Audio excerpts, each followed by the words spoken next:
Tila bumabalik na raw sa dating korte ang katawan ng kapamilya star na si Angel Locsin base sa larawang itinampok ni na Jobert Socaldito at Chaps Manansala sa kanilang showbiz-oriented vlog na Oras ng Opinyon, Talakayan at Diskusyon o OOTD kamakailan.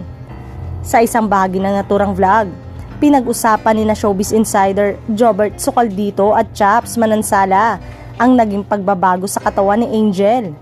Finally, nakita sa social media yung bagong itsura ni Angel Locsin.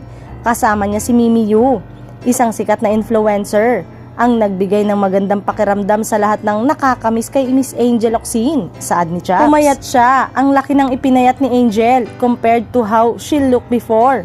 Tsaka patuloy yan, didiretso yan. Pag medyo in shape na siya, makakabalik na ulit siya sa show business, sigunda naman ni Jobert. Dagdag pa niya, syempre ayaw naman siya sigurong lumabas. Hindi talaga siya physical ready because nasanay ang tao sa kanya that she was sexy. Pero batay sa pananaliksik ng balita, ang larawang itinampok at pinag-usapan ni na Jobert at Chaps sa kanilang vlog ay matagal nang kuha. Galing ito sa isang maikling video kung saan unang nagkita sina Angel at Mimi Yu. In fact, na-publish pa ang larawang ito sa isang website na may pangalang Team Angel PH noong March 13, 2020.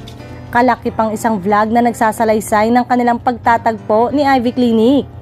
Tila hanggang ngayon ay ini-enjoy pa rin ni Angel ang kanyang social media hiatus dahil wala pa talaga siyang ipinopost na update o recent photo niya.